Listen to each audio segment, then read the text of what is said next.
সকাল সকাল গিয়ে ভোট কেন্দ্রে হাঁস মার্কায় একটা ভোট দেয়, আর আল্লাহ যদি আমাকে পাশ করায়, আমি যেই লম্বা রাস্তাটা দিয়ে আজকে আসলাম, ইনশাল্লাহ এই রাস্তা পাকা করে আমি আবার আসবো। আমরা আর মাত্র 20 দিন বাকি, 20-22 দিন পরে কিন্তু নির্বাচন চলে আসছে।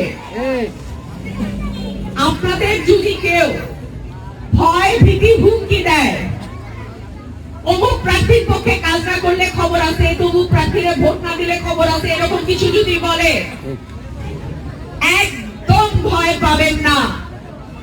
আমি আশা করি এটা একটা তত্ত্বাবধায়ক সরকার, এই সরকারের কোনো দল নাই, এই সরকার রাজনীতি করে না, এই সরকারের অধীনে পুলিশ প্রশাসন, ইউনো, ওসি, এসপি, ডিসি প্রত্যেকে যার যার জায়গা থেকে নিরপেক্ষ কাজ করবে। সুতরাং কাউকে, আমার কোন ভোটার, আমার এলাকার কোন ভোটার, কাউকে ভয় দেখানোর কোনো সুযোগ নাই। যদি কেউ ভয় দেখায়, তাকে আইনের আওতায় আনার ব্যবস্থা আমরা করব ইনশাআল্লাহ। প্রিয় ভাই ও বোনেরা,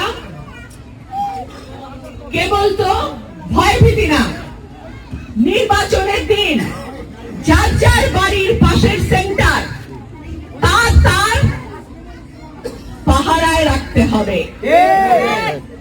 যার বাড়ির পাশে সেন্টার, যেই গোষ্ঠীর পাশে হয়তো ভোটের সেন্টার করছে, সেই গোষ্ঠী বাড়ির মানুষদের কাছে আমার অনুরোধ, ভোট গণনা হয়ে সই হওয়া পর্যন্ত আপনারা সেন্টার ছাড়বেন না।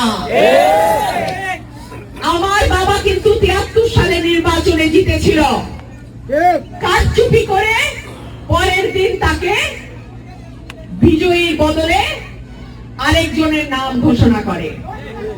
আমার বাপের সময় কিন্তু তারা কারচুপি করছিল। আমি কিন্তু আমার এই ভোটের আমানত আমি আপনাদের হাতে দিয়ে যাচ্ছি। এই আমানত যেন কোনোভাবে নষ্ট না হয়।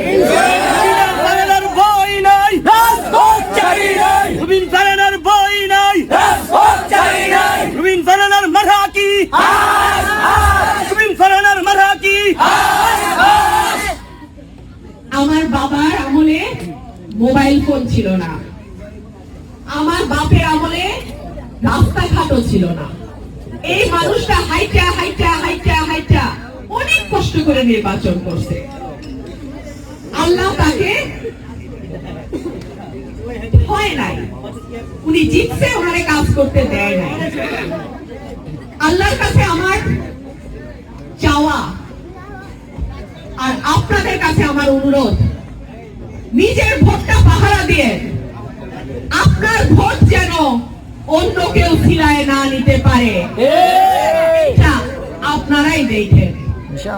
আমি আমার বক্তব্য আর লম্বা করব না, আরো 2টা প্রোগ্রাম আছে আমার। আপনারা আমার পাশে থাকেন, আমার পাশে দোয়া রাখেন আপনাদের। আর আমার যে ভোট, সেটা আমি আপনাদের কাছে আমানত রাখলাম। 12 তারিখ পর্যন্ত আমার মা বোন ভাইদের বলি, 12 তারিখ পর্যন্ত আপনারা কিন্তু এই আমানতটাকে আগলায় রাখবেন। ইনশাআল্লাহ যদি আল্লাহ আমাকে নির্বাচিত করেন, 5 বছর আপনার পরিবারে, এলাকার, সমাজের দায়িত্ব আমি নিলাম। আর নিজের থেকে আমি একটা কথা বলছি, আপনাদের ঈদগাহটা আমার খুব সুন্দর লাগছে। আমি যখন আসতেছিলাম, বাচ্চারা খেলাধুলা করতেছে দেখলাম ভিতরে। আমি আজকে ওখানে দাঁড়ায় নিজেই বললাম যে আল্লাহ যদি একটা সুযোগ করে দেয় আমাকে, এই ঈদগাহ বাউন্ডারির ভেতরটা আমি ইনশাআল্লাহ পাকা করে দেব, যাতে কোন রকম অসুবিধা, যারা নামাজ পড়বেন তাদের ঈদের দিন সমস্যা না হয়। প্রিয় ভাইরা আমার, এত কাজ বলতে গত 50 বছরে এই 2 উপজেলায় কোনো কাজ হয়েছে বলে আমার মনে হয় না। আর বিশেষ করে গত 15-20 বছরে তো মনে হয় না এখানে কোনো এমপি পাড়া দিতে। তো এত কাজ আমি জানি না আমি কোনটা রেখে কোনটা শুরু করব।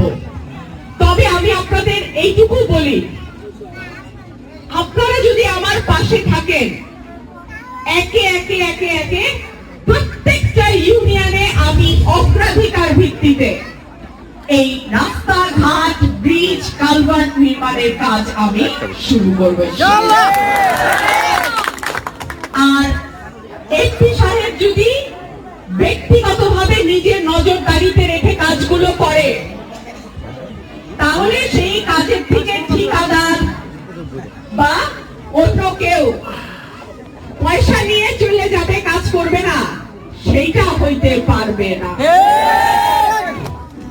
আমি আশা করি দায়িত্ব নেয়ার পর আপনারা যদি আমাকে ইনশাআল্লাহ নির্বাচিত করেন, দায়িত্ব গ্রহণের পর আপনারা নিজের চোখেই দেখবেন কাজ হইতেছে না হইতেছে না। প্রিয় ভাইরা আমার, আপনি স্বাস্থ্য, শিক্ষা, সামাজিক সুরক্ষা, এই কঠিন কঠিন শব্দ বইলা লাভ নাই, সহজ করে বলি। হাসপাতালগুলি, সরকারি হাসপাতালগুলিতে আমরা ডাক্তার পাই না, আমরা সরকারি হাসপাতালে ওষুধ পাই না। একটা পরীক্ষা করতে দিলে কয় মেশিন নষ্ট, ওই প্রাইভেটে যান। কি ঠিক না? অতলা টাকা দিয়ে আপনারে প্রাইভেটে গিয়া পরীক্ষা করে আনতে হয়। আল্লাহ যদি আমাকে আপনাদের ভোটে এমপি নির্বাচিত করে, ইনশাআল্লাহ আমি আমার চিকিৎসা সরকারি স্বাস্থ্য কেন্দ্র থেকেই শুরু করব। এবং সেটা যদি একজন এমপি করে, তখন দেখবেন ডাক্তারও থাকবে, ওষুধও পাওয়া যাবে, মেশিনও কাজ করবে, সবই ঠিক হবে। স্কুল, কলেজ, মাদ্রাসা, আমাদের এমন অনেক স্কুল আমি দেখেছি যাওন জায়গা বলতে রাস্তা এত খারাপ যে বাচ্চারা অনেক সময় ভেলাতে কইরা, নৌকার ডিঙায় কইরা তারপরে যে স্কুলে উঠে।